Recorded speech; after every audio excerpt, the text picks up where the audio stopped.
So let's bring on someone that has a good insight on this situation. Covers with the Detroit Lions for MLive.com. Good friend of the show, Kory Woods. Kory, what's going on, my man? Look at you outside. Hey, what's going on? How you guys doing? I mean, this guy's out and about today. I mean, all right. Kory, joining the show regardless of where he is, we appreciate you. I want your thoughts because I texted you earlier today, and I said, Kory, come on, let's talk some OTAs. We'll talk some Frank Ragnow contract and Anzalone contract. Yeah. And then an hour later, Frank Ragnow retires. I know you've been busy, but I want your thoughts on him retiring and kind of what it means for the Lions.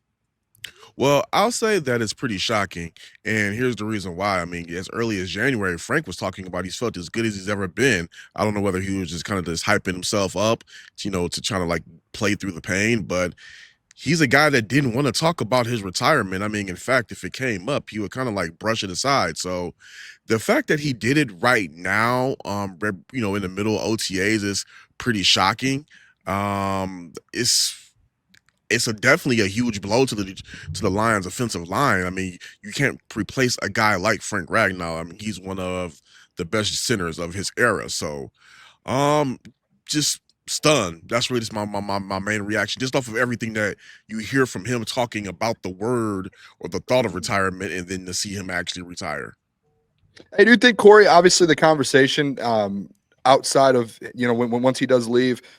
It quickly turns to, hey, this offensive line, a top 3 offensive line in the NFL, what is it going to look like in the future? How confident are you, Kory, that this offensive line stays at that level, especially with a year 2 guy in Christian Mahogany, potentially a rookie in Tate Ratledge, Miles Frazier? Are you confident that they can kind of keep this thing rolling at that level with Frank leaving? Let's not kid ourselves. Absolutely not. I mean, will they be a good offensive line? Yes, they will. They'll be good. I mean, they still have some pieces. I mean, you have a proven Penei Sewell. You know what you're going to get out of Taylor Decker. Christian Mahogany, we've seen what he's done in some spots, and we see the potential right there. But, I mean, let's not kid ourselves.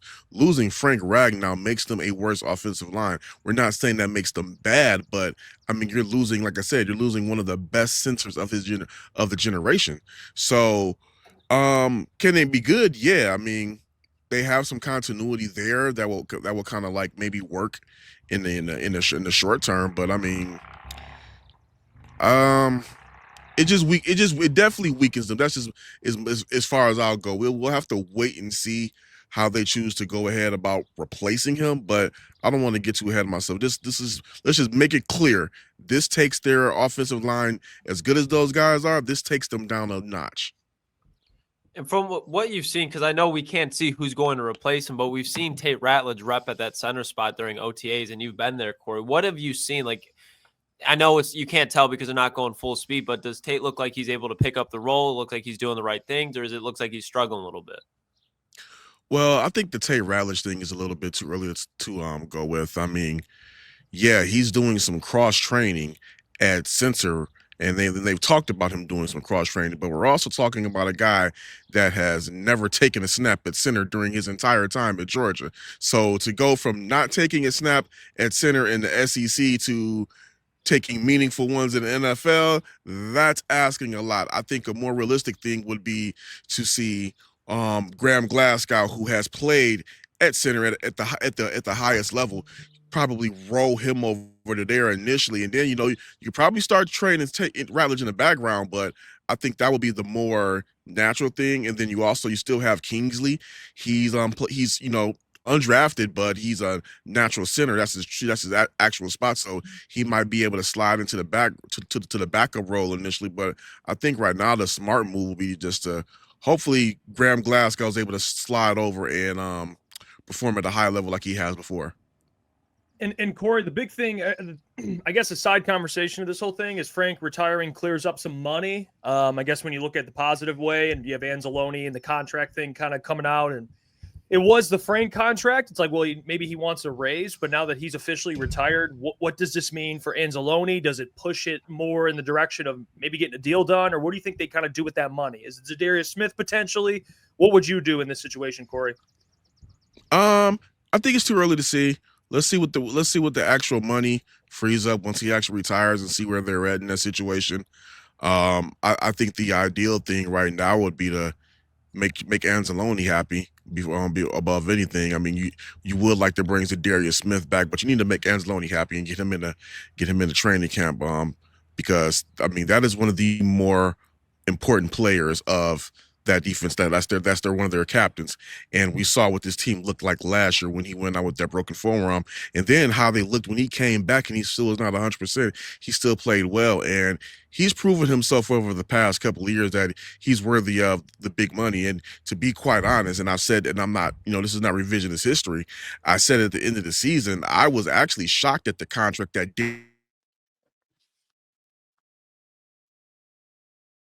thought some of that money that Barnes got would have went towards giving Anzalone the payday that he deserved. Yeah, actually, Kory, I completely agree with you on that. I do want to just turn a little bit. Obviously, the Frank Ragnow stuff is big news, but I did want to. You were at OTAs last week. Just want to ask about your kind of biggest takeaways so far of OTAs. Was there anything like specific outside maybe of the Tate Ratledge thing and all of that? Maybe edge rooms, receiving core that stood out to you that the people need to keep an eye on going into this week? Not really, because I'm gonna be quite honest. It was a pajama fest, as Dan Campbell likes to call it.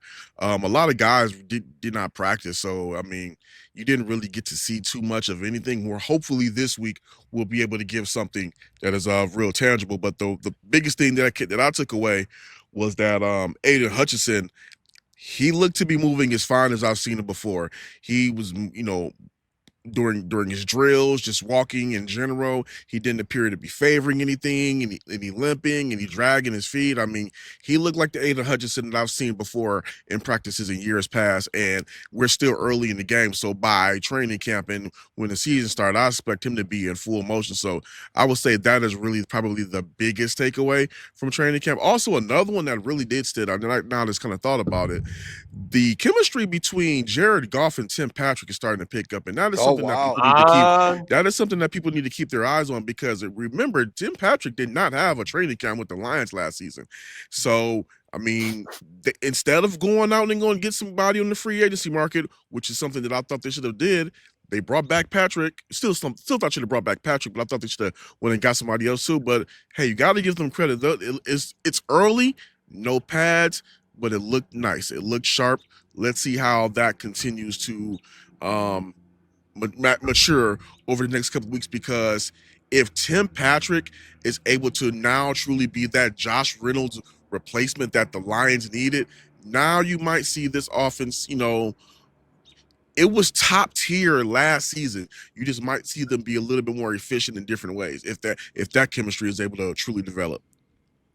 Big Tim Patrick fan over here, Kory. Big Tim Patrick fan. I think somebody that is going to have a better year, another person that's coming off injuries, Mekhi Wingo, and I think he could find himself kind of gaining more role with this defensive line. How does he look if he's coming back? I don't know if he was out there specifically. I really didn't see. If he was out there, how did he look? And what did people say about his injury as far as him coming along? I'm gonna be honest. I was looking at the wide receivers in that combination and Hutchinson. So I don't even know. I'm not sure if Mekhi was out there or not. But I'm just gonna be honest. I didn't see him if he was. Okay.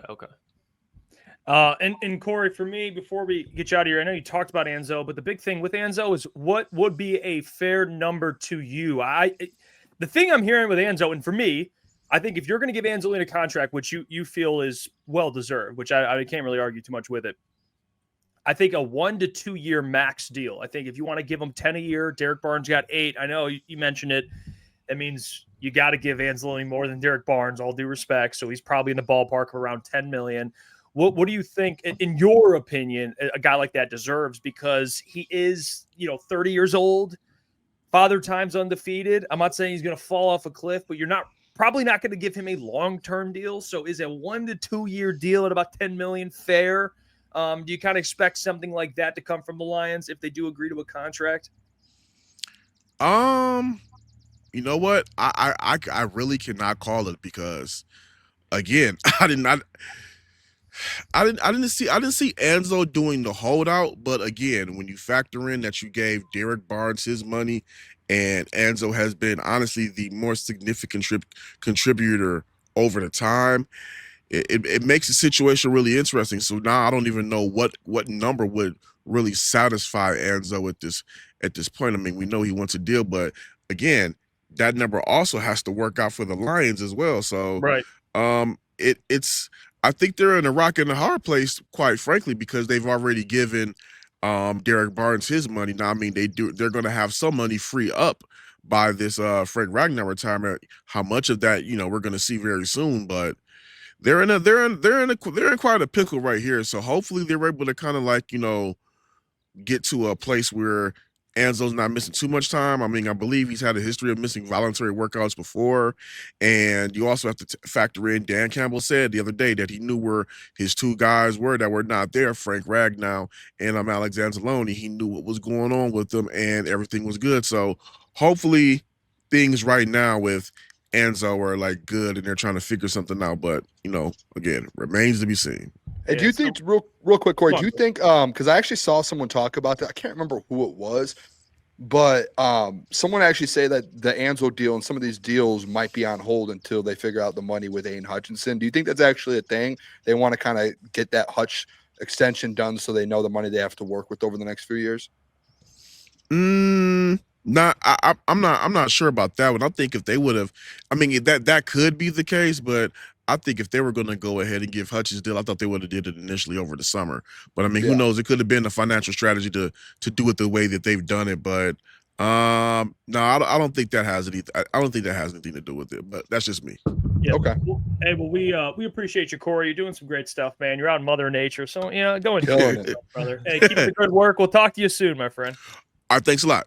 There you go. Appreciate it, Kory. Kory Woods covers Alliance M Live. Hey, what's going on there? It's Jeff Iafrate. Appreciate you for finishing the video. You can check out one of the videos here suggested or show support by commenting, liking, and subscribing. And buy your merchandise, FisherCTSports.com.